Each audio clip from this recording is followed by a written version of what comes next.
Okay, we have a question from Sean. It's a short question, but I like it. I never realized how intensive weighted carries can be with heavier weights. I completed 5 sets of weighted carries with 35-pound dumbbells, 10 yards down and 10 yards back. That's interesting. What is the best length of break between sets for muscle growth and stamina? So, Sean, I've said this so many times. I say it in the DVD that I made about loaded carries called Carried Away. I don't know if it's still available. If it is, it's on Target Publishing.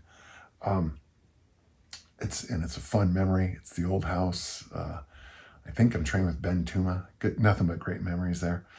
One of the things I've said over and over is on loaded carries, every workout, switch out the exercises, the length, and the load, and even the duration. Rest periods. In my workshops, I have a picture of a guy. I love it, and it's always it says, "What muscle does this build?" And the guy is passed out basically on Judy, which was our 150-pound sandbag. He's still hooked to the sled, and he doesn't know if he should throw up or pass out. I mean, for him, the duration I'm waiting on that is until his stomach settles. So rest periods for me is the most, I'll say this candidly, rest periods are the least important thing I think we talk about in the weight room. Now I know there's magic to some rest periods. Like I'm a real fan of doing 3 sets of 8 with exact 1-minute rests, because and that's part of my transformation program. And the reason is because we're judging the load by the 3rd set. And so we're just trying to figure out how strong you are over maybe a 4-minute period with them, 2 1-minute rests. You do a set of 8, 1-minute rest. You do a set of 8, 1-minute rest. And then that last set of 8, you're still dealing with the accumulated fatigue from the first 2 sets.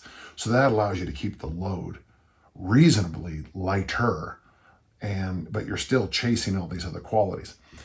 As a track and field coach, rest periods, you just need to be ready to go by the next event. If you run a 42-second 400-meter world record, I don't care how long it takes you to recover, you're now the world record holder. I noticed when I deadlifted heavy those few times on those bets, I noticed that it took me a while to recover from that heavy deadlift. The fact that I didn't train for it probably is another factor. With loaded carries, I like to go and just get the workout done. One of my favorite loaded carries workout is we just carry everything out to the front here. My neighbors must just love what I do. So it'll be a down and back. It's probably 50 meters, 165 feet down to my corner and back. So you'll do a left-handed waiter walk out, right-handed waiter walk back.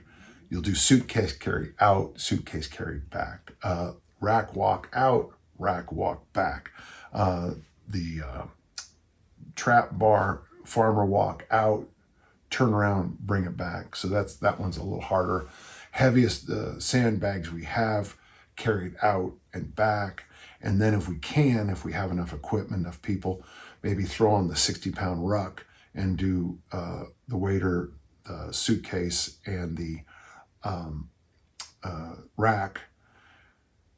And if you still feel like going, you do the ruck, the weighted vest, the ruck, with the heavy farmer bar out and back. And that's it. There's your workout.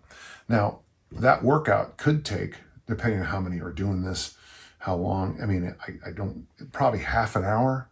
So we didn't do very many rounds, but it still took a long time. Personally, I would say on that list, the things I struggle the most with is the vested, the rucked, a rack walk is the hardest thing. The ruck rack? The ruck rack carry is the hardest thing I do on that, for me personally, because I'm still not there yet with this kind of strength. So the big answer is, it depends. It's going to be personal. And if you're varying every workout with the movement, the load, the length, it's going to be even harder to answer. I like to go when I don't even know what fully recovered means anymore. I don't know if I ever have.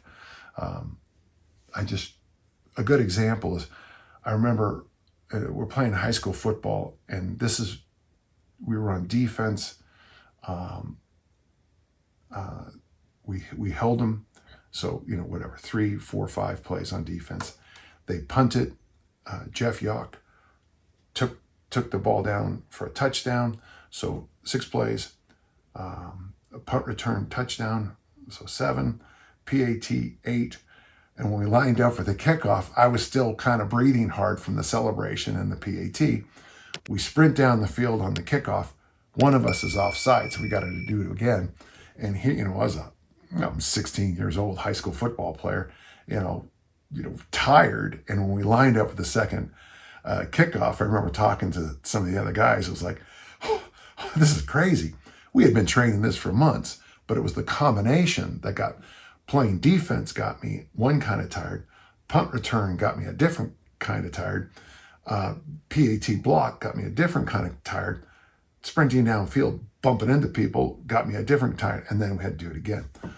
I like to use that image when I explain it to my athletes about what recovery means, because there is deadlift recovery versus 400-meter recovery versus marathon recovery. And they're all different enough that it makes me hard to explain what rest periods are. Now, for those of you in the bodybuilding world, you have it, you guys have a different template, some different clarity. I think there's magic in certain kinds of rest periods. My 3 sets 8 with a minute. I always found that to be really an informative thing, because if I go up 10 pounds in any of my transformation program lift, I know that good things are coming. So I hope that helped. Rest periods for loaded carries are going to be as varied as loaded carries. Thank you.